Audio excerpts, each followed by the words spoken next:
Hey guys, this is Mr. Breen, and in this video I will be talking about public goods.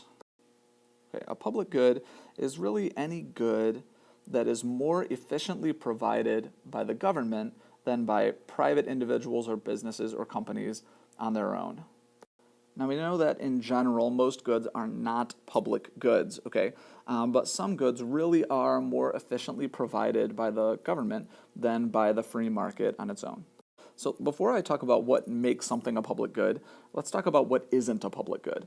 Okay, things are not public goods just because they are provided by the government. So let me be real clear about this. Provided by government, okay, that does not make it a public good. Now, many public goods are provided by the government, but sometimes the government provides things that are, strictly speaking, not public goods. Sometimes they really shouldn't be providing those things and should leave it to the public sector, and in other cases, there are just other reasons other than efficiency why we have the government provide those things. But I want to stress this. If I ask you whether or not something is a public good and you say, oh, sure, it's a public good because it's provided by the government, you're wrong, right? That does not make something a public good. Okay, it is only a public good if it is more efficient for the government to provide it than for it to be provided by private individuals. So what are some things that cause goods to be public goods?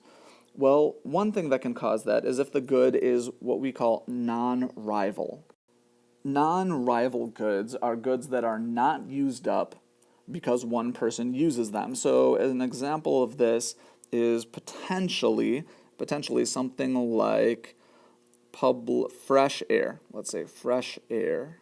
That's a non-rival good. You can breathe the same air as somebody around you, and you're not going to use it up so that the other person can't use it. So, or television broadcast is non-rival.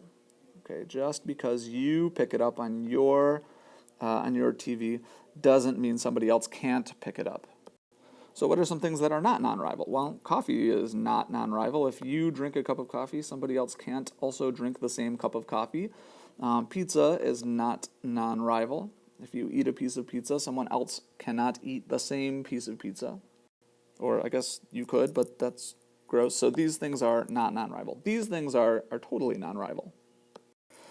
A good might be a public good if it's also non-excludable, which means you can't easily exclude someone from benefiting from it. Okay, so an example of something that's non-excludable would also be something like fresh air, okay, or maybe even a radio or TV broadcast. I'm going to scratch that. But fresh air, that's non-excludable. But what is not non-excludable? Well, as I was saying before, coffee is not non-excludable. It's easy to charge people for coffee, and if they don't pay, then you don't give them their coffee and they don't have it. Actually, TV broadcasts are excludable. TV broadcasts are excludable because it's easy to encrypt them in such a way that somebody cannot benefit from it unless they have the proper equipment and all that stuff. Wi-Fi is excludable, right? You can put a password on that sucker.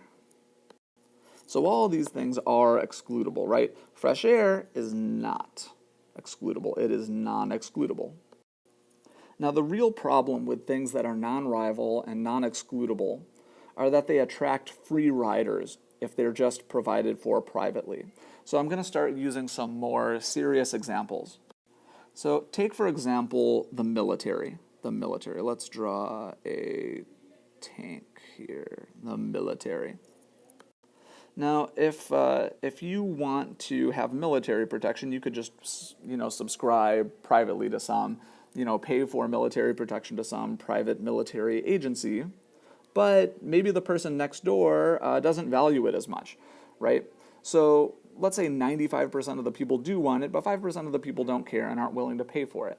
So 95% of the people do pay for it.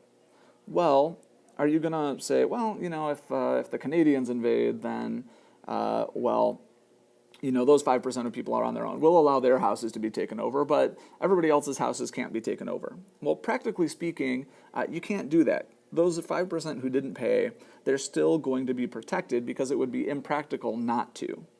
Okay, it's just the same for fire protection, okay, for fire, not fire insurance, but, okay, we have another house here. I'm terrible at drawing, but here's our house. Oh, but this house is on fire, actually, so there's not just smoke coming out of the chimney, there's also smoke coming from everywhere, and it's on fire, and I can't draw fire, so it's fire, it's flames, kind of like that.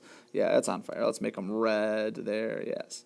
Okay, so that looks horrible, but anyway, a fire department, that also attracts free riders because, again, you could have sort of a fee-for-service fire department where well, not fee-for-service, but maybe you pay $500 a year, and that is your fire department subscription, and if your house catches on fire, they'll come and put it out. But let's say your neighbor's house catches on fire. So let's say that this is actually your house, and this over here, this is you, and this over here is your neighbor. Okay, if your neighbor's house catches on fire and they didn't pay, well, you actually still want them to come put your neighbor's fire out because this could transfer over to your house, and you would like to prevent that. So the fire department also attracts free riders, when people's houses are close enough together that this could be a problem. Well, free riders are actually a big issue for the private sector because in these cases, if your neighbor could benefit, if you pay, you might be tempted to rely on your neighbor, and your neighbor might be tempted to rely on you, and not enough people will pay. In other words, in these cases where goods are non-rival and non-excludable, people might not pay enough, might not produce enough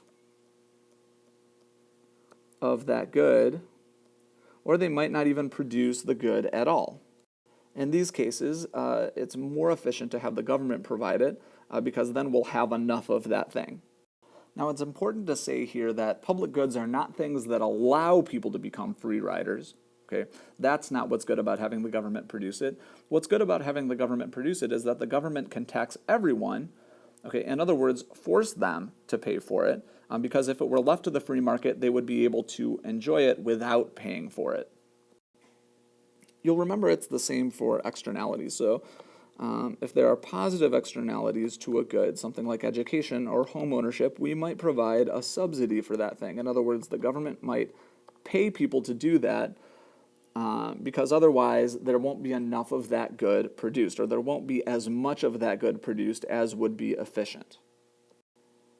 With negative externalities, we know that there will be spillover costs. We know that there will be too much of that good produced, or more of that good produced than would otherwise be efficient. So we might have the government enact a tax on those people, equivalent to whatever the extra cost of that thing is. So if a factory produces pollution and every unit of their good causes $10 of pollution, the government might enact a $10 tax per good that they produce.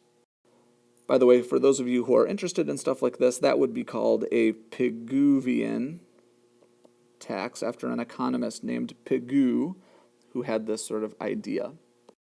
Okay, so the criteria for public goods are these. Again, not that the government produces it, but that it's non-rival. In other words, one person can enjoy it without excluding somebody else from enjoying it. It's non-excludable. In other words, it's very difficult to stop people from enjoying it without paying for it.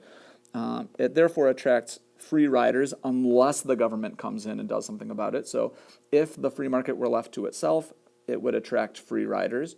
Or it produces positive or negative externalities.